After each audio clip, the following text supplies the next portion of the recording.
നമസ്കാരം. മലയാളി വാർത്തയിലേക്ക് സ്വാഗതം. വീണ്ടും രാഷ്ട്രപതി ദ്രൗപദി മുർമുവിന്റെ സുരക്ഷാ സംഘത്തിന് ഒരു സുരക്ഷാ വീഴ്ച സംഭവിച്ചിരിക്കുകയാണ്. ശബരിമലയിൽ സംഭവിച്ചത് എന്താണെന്ന് നമുക്കറിയാം. അതിന്റെ വിമർശനങ്ങളൊക്കെ തന്നെ വിരൽ ചൂണ്ടുന്നതിനിടയിലാണ് ഇപ്പോൾ മറ്റൊരു സുരക്ഷാ വീഴ്ചയും സംഭവിച്ചിരിക്കുന്നു എന്നുള്ള റിപ്പോർട്ടുകൾ പുറത്തുവരുന്നത്. കൃത്യമായിട്ട് തെളിവുകൾ സഹിതമാണ് സുരക്ഷാ വീഴ്ച സംഭവിച്ചിരിക്കുന്നതിന്റെ വാർത്തകൾ പുറത്തുവരുന്നത്. പക്ഷേ ഇപ്പോൾ വരുന്ന വാർത്തകളും അവിടെ വെച്ചും വൻ സുരക്ഷാ വീഴ്ചയാണ് സംഭവിച്ചിരിക്കുന്നത് എന്നുള്ളതാണ്. പാലായിൽ സന്ദർശനം നടത്തുന്നതിനിടെ അതീവ സുരക്ഷാ മേഖലയിൽ വൻ സുരക്ഷാ വീഴ്ച നടന്നതായി റിപ്പോർട്ടുകൾ. ഇപ്പോൾ അതിന്റെ തെളിവ് സഹിതം വീഡിയോ ദൃശ്യങ്ങൾ അടക്കമാണ് പുറത്തു വരുന്നത്. കൃത്യമായിട്ട് ശബരിമലയിൽ സംഭവിച്ച അല്ലെങ്കിൽ അവിടെ സന്നിധാനത്ത് വന്ന് ഹെലികോപ്റ്റർ വന്നിറങ്ങിയപ്പോൾ അടക്കം സംഭവിച്ച സുരക്ഷാ വീഴ്ച വലിയ രീതിയിൽ നാണക്കേടുണ്ടാക്കിയിരിക്കുന്ന ഒരു വേളയിലാണ് ഇനി അടുത്തതായിട്ട് രാഷ്ട്രപതി എത്തുന്ന മേഖലകളിലൊക്കെ തന്നെ വലിയ സുരക്ഷാ സന്നാഹമായിരുന്നു സജ്ജീകരിക്കാനായിട്ട് നിർദ്ദേശം നൽകിയിട്ടുണ്ടായിരുന്നത്. എന്നാൽ അവിടെയും ചെറിയ ഒരു പാളിച്ച, ചെറിയത് എന്ന് പറയാൻ സാധിക്കില്ല, വലിയൊരു സുരക്ഷാ വീഴ്ച തന്നെ സംഭവിച്ചിരിക്കുന്നു. ഗതാഗത നിയന്ത്രണം ലംഘിച്ച് അതീവ സുരക്ഷാ മേഖലയിലൂടെ 3 അംഗ സംഘം ബൈക്കിൽ യാത്ര ചെയ്യുന്നത് വലിയ ആശങ്കയ്ക്ക് ഇടയാക്കിയിരിക്കുകയാണ്. കൊട്ടാരമറ്റം RV ജംഗ്ഷനിൽ സുരക്ഷാ പരിശോധനകൾ ശക്തമാക്കിയിരിക്കുകയാണ് പോലീസിനെ വെട്ടിച്ച് സംഘം മുന്നോട്ട് പോയത്. സംഭവത്തിന്റെ ദൃശ്യങ്ങൾ പുറത്തു വന്നതോടെ സുരക്ഷാ വീഴ്ച ചൂണ്ടിക്കാട്ടി കടുത്ത വിമർശനമാണ് ഉയർന്നിരിക്കുന്നത്. പാലായിൽ രാഷ്ട്രപതി പങ്കെടുത്ത പരിപാടിയുടെ നിയന്ത്രണമാണ് ലംഘിച്ചിരിക്കുന്നത്. വാഹനങ്ങൾക്ക് പ്രവേശനമില്ലാത്ത റോഡിലൂടെ 3 പേരാണ് ഒരു ബൈക്കിൽ പോയത്. പോലീസ് തടഞ്ഞിട്ടും നിൽക്കാതെ യുവാക്കൾ ബൈക്കിൽ യാത്ര തുടർന്നു. യുവാക്കളെ കണ്ടെത്താൻ പോലീസ് അന്വേഷണം തുടങ്ങിയിട്ടുണ്ട്. KL 06J6920 എന്ന നമ്പറിലുള്ള ബൈക്കിലാണ് യുവാക്കൾ എത്തിയത്. ആ നമ്പർ ഒന്നുകൂടി പറയാം, KL 06J6920 എന്ന നമ്പറാണ്. രാഷ്ട്രപതിയുടെ സന്ദർശനത്തിന്റെ ഭാഗമായി പാലായിൽ ഉച്ചയ്ക്ക് 1 മണി മുതൽ പുലിയന്നൂർ ജംഗ്ഷൻ വരെ വാഹന ഗതാഗതം പൂർണ്ണമായി നിരോധിച്ചിരുന്നു. ഈ ഒരു സമയത്താണ് അവിടെ ഒരു ബൈക്കിൽ 3 യുവാക്കൾ പോലീസ് വലയം ഭേദിച്ച് കടന്നു കളഞ്ഞത്.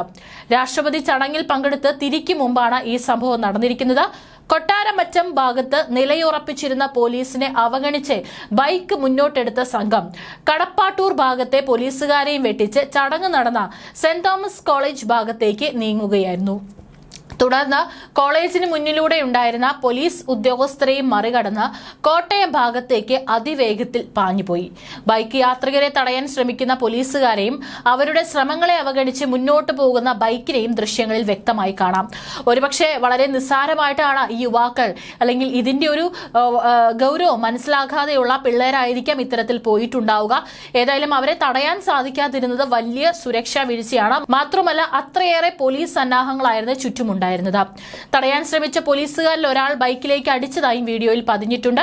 KL 6J6920 എന്ന രജിസ്ട്രേഷൻ നമ്പറിലുള്ള ബൈക്കിലായിരുന്നു യുവാക്കളുടെ ഈ സാഹസിക യാത്ര. വളരെ കൂളായിട്ടാണ്, അല്ലെങ്കിൽ ഇതൊന്നും തന്നെ നമുക്കൊന്നും ബാധകമല്ല എന്ന് പറഞ്ഞുകൊണ്ടാണ് അല്പനേരത്തേക്ക് അവിടെ ഒരു സുരക്ഷ ഒരുക്കിയിട്ടുള്ള ഒരു റോഡിലൂടെ ഇത്തരത്തിൽ യുവാക്കളുടെ സാഹസിക പ്രകടനം നടന്നിരിക്കുന്നത്. സുരക്ഷാ കാരണങ്ങളാൽ ആംബുലൻസുകൾക്കും പാസുള്ള വാഹനങ്ങൾക്ക് മാത്രമാണ് ഈ സമയം പ്രവേശന അനുമതി ഉണ്ടായിരുന്നത്. എന്നാൽ ഇതെല്ലാം കാറ്റിൽ പറത്തിയാണ് യുവാക്കൾ സുരക്ഷാ മേഖലയിലൂടെ സഞ്ചരിച്ചത്. ഈ സംഭവത്തോടെ പാലായിലെ സുരക്ഷാ ക്രമീകരണങ്ങളുടെ കാര്യക്ഷമതയെ ചോദ്യം ചെയ്ത് വിമർശനങ്ങൾ ശക്തമാക്കിയിരിക്കുകയാണ്. വലിയ വിമർശനമാണ് ഉയരുന്നത്. ചില കമന്റുകൾ, വീഡിയോയ്ക്ക് താഴെ വന്നിട്ടുള്ള കമന്റുകൾ വായിക്കാം. കോട്ടയം ജില്ല മുഴുവൻ 2 DIGകളും 7 ജില്ലാ പോലീസ് മേധാവികളും 1500 പോലീസ് ഉദ്യോഗസ്ഥരും കൺട്രോൾ ഏറ്റെടുത്തിരിക്കുമ്പോൾ അവരുടെ എല്ലാ മൂക്കിന് താഴെ ഇതുപോലെ അലക്ഷ്യമായി ഹെൽമറ്റുമില്ലാതെ വാഹനം ഓടിച്ചു പോയവരെ ഒരു ദിവസം കഴിഞ്ഞിട്ടും തിരിച്ചറിയാൻ പോലും കഴിഞ്ഞിട്ടില്ല എന്ന് പറയുമ്പോൾ എന്ത് സുരക്ഷയാണ് ഇവർ VIPകൾക്ക് നൽകുന്നത് എന്നാണ് ഒരു കമന്റ്. മറ്റൊരു കമന്റ്, നിയമലംഘനം അത് ചിലപ്പോൾ സംഭവിച്ചേക്കാം, പക്ഷേ ഇത്രയധികം സന്നാഹങ്ങൾ ഒരുക്കി 1500 പോലീസുകാരും 7 പോലീസ് മേധാവികളും അതിനു മുകളിൽ 2 DIGകളും ഉണ്ടായിട്ടും അവർക്ക് നിയമലംഘകരെ തടഞ്ഞു നിർത്താൻ പോലും കഴിയാഞ്ഞത് ഉത്തരവാദിത്തക്കുറവും തക്കതായ നടപടി അർഹിക്കുന്നതുമാണ് എന്നാണ് മറ്റൊരു കമന്റ്. തീർച്ചയായിട്ടും അതെ, കാരണം ഇത്തരത്തിലുള്ള സുരക്ഷാ വീഴ്ച സംഭവിക്കാൻ പാടില്ലാത്തതായിരുന്നു. ഏതായാലും പലപ്പോഴും നമ്മുടെ പോലീസ് ഉദ്യോഗസ്ഥരെയൊക്കെ തന്നെ നമ്മൾ കണ്ടിട്ടുണ്ട് വഴിയിൽ ഇത്തരത്തിൽ അലക്ഷ്യമായി വാഹനം ഓടിക്കുന്നവരെയും അല്ലെങ്കിൽ എന്തെങ്കിലും സാഹസികത കാണിക്കുന്നവരെയൊക്കെ തന്നെ കൃത്യമായി തടഞ്ഞു നിർത്താനും അവർ കുറ്റം ചെയ്തിട്ടുണ്ടെങ്കിൽ അവരെ ശിക്ഷിക്കാനുള്ള മറ്റുള്ള നടപടികളിലേക്ക് കടക്കാനും അവരെ ഉപദേശിക്കാനൊക്കെ തന്നെ നമ്മുടെ പോലീസ് എപ്പോഴും തയ്യാറാകുന്നതാണ്. പക്ഷേ ഇന്ന് ഇത്തരത്തിൽ രാഷ്ട്രപതി വരുന്ന ഒരു ദിവസം ഇത്രയേറെ സുരക്ഷ നൽകേണ്ട അല്ലെങ്കിൽ കേരളം ഇത്രയേറെ ഉത്തരവാദിത്വത്തോടു കൂടി പെരുമാറേണ്ട ഒരു ദിവസമാണ് ഇത്തരത്തിലൊരു സുരക്ഷാ വീഴ്ച സംഭവിച്ചിരിക്കുന്നത്. തീർച്ചയായിട്ടും തക്കതായിട്ടുള്ള ആ പിള്ളേരെ ആരാണ് എന്നുള്ളത് വളരെ വേഗത്തിൽ തന്നെ കണ്ടെത്തേണ്ടതാണ്. അതേസമയം തന്നെ രാഷ്ട്രപതി ദ്രൗപദി മുർമുവിന്റെ സന്ദർശനത്തിനോടനുബന്ധിച്ച് കൊച്ചി നഗരത്തിലും ഇന്ന് ഗതാഗത നിയന്ത്രണമുണ്ട്. Naval base, Thevara, MG road, Jose junction, BTH, park avenue road, Menaka, Shanmugham road എന്നിവിടങ്ങളിലാണ് ഗതാഗത നിയന്ത്രണം ഉണ്ടാവുക. രാവിലെ 10 മണി മുതൽ ഉച്ചയ്ക്ക് 2 മണി വരെയാണ് ഗതാഗത നിയന്ത്രണം പോലീസ് പ്രഖ്യാപിച്ചിരിക്കുന്നത്. ഇന്ത്യയുടെ 10ാമത് രാഷ്ട്രപതിയായിരുന്ന KR നാരായണൻ ഭരണഘടനാ മൂല്യങ്ങൾ ഉയർത്തിപ്പിടിച്ച വ്യക്തിത്വവും ലാളിത്യത്തിന്റെ പ്രതീകവുമായിരുന്നെന്ന രാഷ്ട്രപതി ദ്രൗപദി മുർമു പറഞ്ഞു. പ്രമുഖ രാഷ്ട്രതന്ത്രജ്ഞനും നയതന്ത്രജ്ഞനുമായിരുന്ന അദ്ദേഹത്തിന്റെ ജീവിതം സമത്വം, സത്യസന്ധത, പൊതുസേവനം എന്നീ മൂല്യങ്ങൾ മുറുകെ പിടിക്കാൻ എല്ലാവർക്കും പ്രചോദനമാണ്. രാജ്ഭവനിൽ സ്ഥാപിച്ച മുൻ രാഷ്ട്രപതി KR നാരായണന്റെ പ്രതിഭ അനാച്ഛാദനം ചെയ്ത് സംസാരിക്കുകയായിരുന്നു രാഷ്ട്രപതി. വിദ്യാഭ്യാസത്തിനും സാമൂഹ്യ നീതിക്കും വേണ്ടി KR നാരായണൻ നടത്തിയ പരിശ്രമങ്ങൾ എന്നും ഓർമ്മിക്കപ്പെടേണ്ടതാണ്. അചഞ്ചലമായ സമർപ്പണത്തിലൂടെയും വിദ്യാഭ്യാസത്തിന്റെ ശക്തിയിലൂടെയുമാണ് KR നാരായണൻ രാജ്യത്തെ ഏറ്റവും ഉയർന്ന ഭരണഘടനാ പദവിയിലെത്തിയത്. ഇന്ത്യൻ വിദേശകാര്യ സർവീസിലെ ഔദ്യോഗിക ജീവിതത്തിലും സമാധാനം, നീതി, സഹകരണം എന്നീ ആശയങ്ങളാണ് KR നാരായണൻ ഇന്ത്യക്ക് വേണ്ടി ലോകത്തിന് മുന്നിൽ അവതരിപ്പിച്ചതെന്നും രാഷ്ട്രപതി പറഞ്ഞു. ഏതായാലും അതിനുശേഷമായിരിക്കും, അവിടെയുള്ള ചടങ്ങുകൾക്ക് ശേഷമായിരിക്കും രാഷ്ട്രപതി തിരിച്ച് ഇനി ഡൽഹിക്ക് പോകാം.